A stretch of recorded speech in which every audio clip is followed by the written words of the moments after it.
Hello friends, स्वागत है आपका आज के न्यूज़ अपडेट में। सबसे पहले डिस्क्लेमर, हम आपको कोई भी फाइनेंशियल एडवाइस नहीं दे रहे हैं। क्रिप्टो में इन्वेस्टमेंट आपको अपनी एनालिसिस और रिस्क एनालिसिस के बाद ही करना है। प्रॉफिट और लॉस आपका अपना है और मार्केट रिस्की है, तो अच्छे से समझिए, उसके बाद ही अपनी मनी इन्वेस्ट करिए। तो चलिए चलते हैं न्यूज़ अपडेट की तरफ।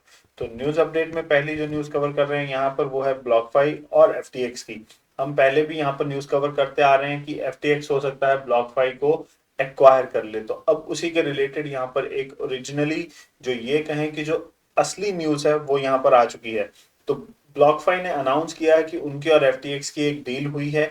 तो डील में क्या है? डील में ये है कि एफटीएक्स जो है वो 680 मिलियन डॉलर जो है वो दो हिस्सों में, एक तो 400 मिलियन डॉलर का जो एक तरीके से रिवॉल्विंग क्रेडिट फैसिलिटी है वो दे रहा है, सो दैट कि ब्लॉकफाई जो है वो लिक्विडेशन प्रोवाइड कर सके।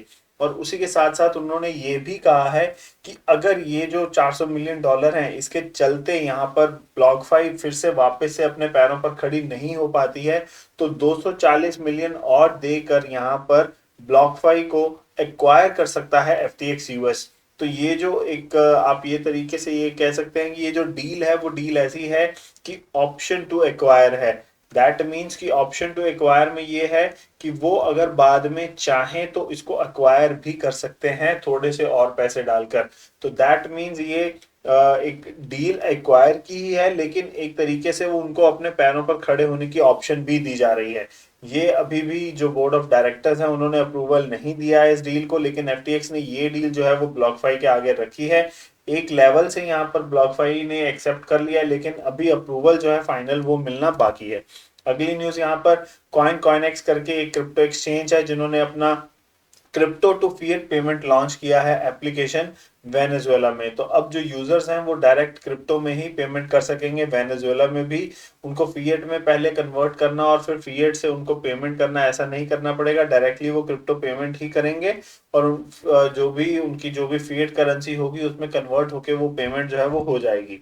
अगली यहाँ पर रिपोर्ट है मास्टर कार्ड की तरफ से। तो मास्टर कार्ड ने एक यहाँ पर सर्वे किया जिसमें ये देखा गया है कि जो लैटिन अमेरिका है उसके 51% ऑफ जो रिस्पोंडेंट्स थे सर्वे के, दैट मीन्स कि 100 में से 51 लोग ऐसे थे जिन्होंने क्रिप्टो करेंसी की ट्रांजैक्शंस की हुई हैं। दैट मीन्स उनको क्रिप्टो करेंसी के बारे में पता है कि क्रिप्टो करेंसीज क्या होती हैं। दैट मीन्स कि ये लिटरेसी क्रिप्टो करेंसी के बारे में काफी हाई है लैटिन अमेरिका के अंदर।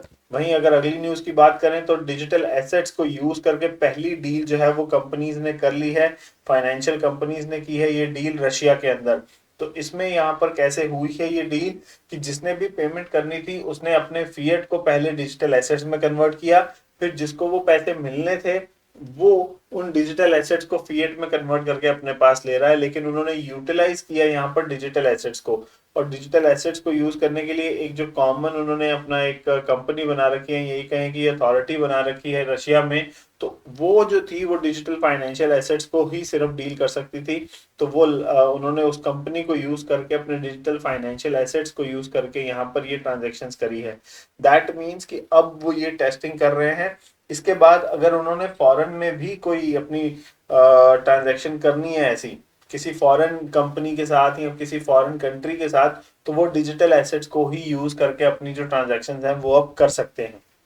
वहीं अगली न्यूज यहाँ पर एल सल्वाडोर के प्रेसिडेंट उन्होंने कहा है कि 80 और बिटकॉइन जो है वो खरीद लिए हैं एल सल्वाडोर ने एज अ कंट्री, और वो उन्होंने खरीदे हैं $19,000 की प्राइस के ऊपर। तो उसके साथ साथ उन्होंने थैंक यू भी लिखा है उनको जो इतना सस्ता बिटकॉइन बेच रहे हैं। तो उन्होंने लिखा है कि bitcoin is the future, thank you for selling cheap. कि भाई इतने सस्ते में बेचने के लिए बहुत बहुत शुक्रिया, तभी हम खरीद पा रहे हैं। तो आप वही समझ रहे होंगे कि भाई होल्डिंग जो है वो बहुत जरूरी है। तो होल्ड अगर आपने किया हुआ अपने बिटकॉइन को, तो आपको इस नुकसान का, इस घटी हुई प्राइस का कुछ ज्यादा इम्पैक्ट नहीं पड़ेगा अगर आप संभाल के ही रख रहे हैं और सेल आउट नहीं कर रहे हैं। इतने भी मेरे ख्याल से अगर हम देखें ओवरऑल, अगर ईयर ऑन ईयर देखा जाए तो हर साल में ऐसा टाइम जरूर आता है, लेकिन उसके बाद बिटकॉइन उभरता भी है। और उसी के रिलेटेड जो अगली न्यूज़ है वो हम इसके बाद कवर जो है वो करने वाले हैं। अगली यहाँ पर जो करंट न्यूज़ है वो है अर्जेंटीना से। तो अर्जेंटीना की जो टैक्स एजेंसी है वो डिजिटल वॉलेट्स सीज कर रहे हैं उन लोगों के जिन्होंने कहीं ना कहीं लोन ले रखा है और उन्होंने अपनी डेट्स जो हैं वो क्लियर नहीं करे हैं, तो उन लोगों के डिजिटल वॉलेट जो हैं वो सीज किए जा रहे हैं, सो दैट उनके एसेट्स को सीज करके उसमें से रिकवरी की जा सके। वहीं जो अगली न्यूज है, डचेस बैंक जो है उन्होंने प्रिडिक्ट किया है बिटकॉइन जो है वो 28,000 तक इस साल के अंत तक जा सकता है, लेकिन करंट जो सिचुएशन है उसमें फ्री फॉल कंटिन्यू हो सकता है। दैट मीन्स कि अभी बिटकॉइन जो है वो नीचे जा सकता है और नीचे जा सकता है, लेकिन ईयर एंड तक 28,000 तक पहुंच भी सकता है। तो आपको सावधान रहना है, सतर्क रहना है और उसी के साथ साथ शांति भी रखनी है और अपना जो भी होल्डिंग आपके पास है उसको सेल आउट नहीं करना है।